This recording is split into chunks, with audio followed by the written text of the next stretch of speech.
मेरा नाम रागिनी है। मैं और मेरे पति यहाँ पहाड़ों पर घूमने आए थे। मुझे लगता था कि मेरे पति मुझे बहुत प्यार करते हैं, पर ऐसा नहीं था। वो किसी और औरत से प्यार करते थे और उनका उस औरत के साथ संबंध था।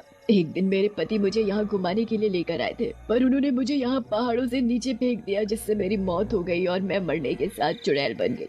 पर उनकी पत्नी मोना थी, अंश की पत्नी सिया। वो चारों एक ही कंपनी में काम करते थे। कंपनी का बॉस सिया, मोना, अंश, वरुण चारों को अपने केबिन में बुलाता है।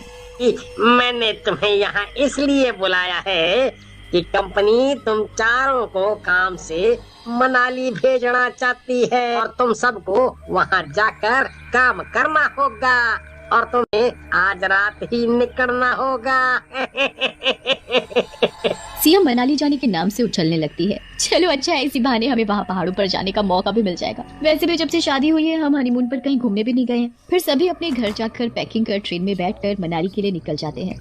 मैं तो आज तक कभी किसी पहाड़ पर घूमने गई ही नहीं। कितना मजा आएगा ना पहाड़ देखने में। मैं तो पहाड़ देखने के लिए बड़ी एक्साइटेड हुए जा रही हूँ। बस अब जल्दी से हम पहाड़ पर पहुँच जाएं। और अगले ही दिन वो चारों मनाली पहुँच जाते हैं। वाह, कितना सुंदर नजारा है। मेरा तो मन कर रहा है कि अभी की अभी पहाड़ पर चढ़ जाओ। सही में मुझसे तो रुका ही नहीं जा रहा। पता है रोहतांग जाने के लिए पहाड़ी रास्ता कितना मुश्किल है? इतना भी नहीं है। अरे ऐसे पहाड़ पर तो मैं यूं ही चढ़ जाऊं। अच्छा, तुम इतने बहादुर हो कि पहाड़ पर चढ़ने में तुम्हें बिल्कुल भी डर नहीं लगता? नहीं तो बिल्कुल भी नहीं। तो हो जाए पहाड़ पर सबसे पहले जाने की रेस। ठीक है, वो जीतने वाले को मेरी तरफ से एक बढ़िया सा डिनर। हाँ ये ठीक है, जीतने वाले को मिलेगा हारने वालों की तरफ से शानदार डिनर। फिर वो चारों ट्रैकिंग के लिए रात का समय चुनते हैं और फिर जैसे ही रात होती है वो सभी ट्रैकिंग पर जाने के लिए अपने अपने रास्ते चुन लेते हैं। मैं इधर से जाता हूँ, वरुण तुम उधर जाओ। मैं इस रास्ते पर जाती हूँ, तुम वो सामने वाले रास्ते पर जाओ। फिर वो चारों पहाड़ पर जाने के लिए जंगल के रास्ते से जाते हैं। जंगल का रास्ता बेहद ही डरावना और भयानक था। फिर कुछ देर चलने के बाद अंश पहाड़ी वाले रास्ते पर पहुंच जाता है। वो पहाड़ी रास्ता बिल्कुल सुनसान था। वहाँ पर कोई इंसान तक दिखाई नहीं दे रहा था। अंश पहाड़ी रास्ते से आगे की तरफ चला जा रहा था।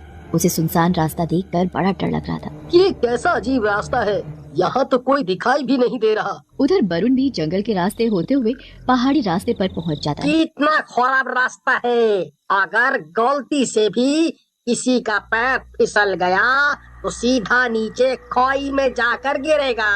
ऊपर से यहाँ कोई दिखाई भी नहीं दे रहा। पता नहीं अंश, सिया, मोना कहाँ पर होंगे। कितना भयानक रास्ता है, यहाँ तो कोई भी नहीं है। मैंने लोगों की बात क्यों मान ली? इससे अच्छा तो मैं अंश के साथ ही आ जाती। सिया थोड़ी ही दूर गई ही थी कि तभी पीछे से कोई उसके कंधे पर हाथ रखता है। सिया पीछे मुड़कर देखती है पर वहाँ उसे कोई दिखाई नहीं देता।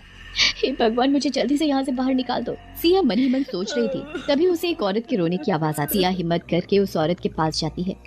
तुम कौन हो और यहाँ सड़क पर अकेली रो क्यों रही हो?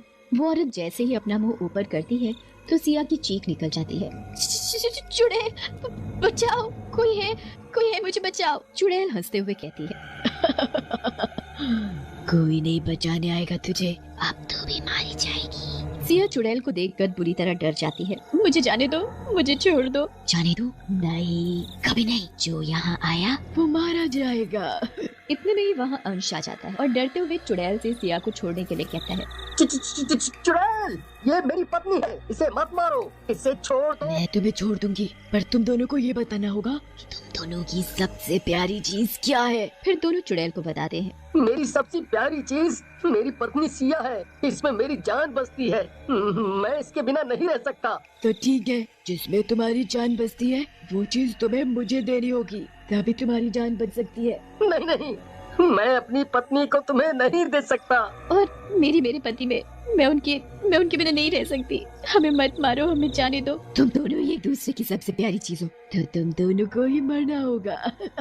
ये सही है, दोनों ही मरेंगे। उन दोनों को गला घोट कर मार डालती है और फिर उन्हें पेड़ से लटका कर गायब हो जाती है। फिर कुछ देर बाद वहाँ वरुण पहुँच जाता है। सिया और अंश की लाश को पेड़ से लटका देखकर वो बुरी तरह डर जाता है और रोने लगता है। सिया, अंश, ये तुम्हें क्या हो गया? तभी अचानक से चुड़ैल वरुण के सामने आ जाती है। एक और शिकार, आज तो मजा ही आ गया। शिकार खुद चलकर पहाड़ों में आ गया। कि तभी वहाँ मोना पहुँच जाती है। चुड़ैल को इस तरह वरुण को मारते हुए देख मोना रोने लगती है।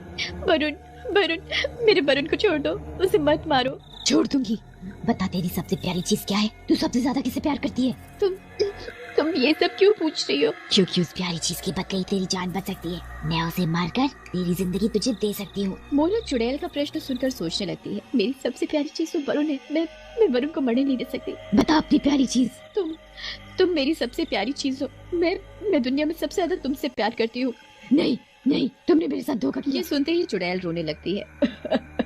और तुम हो कौन? मेरा नाम रागिनी है। मैं और मेरे पति यहाँ पहाड़ों पर घूमने आए थे। मुझे लगता था कि मेरे पति मुझे बहुत प्यार करते हैं, पर ऐसा नहीं था। वो किसी और औरत से प्यार करते थे और उनका उस औरत के साथ संबंध था।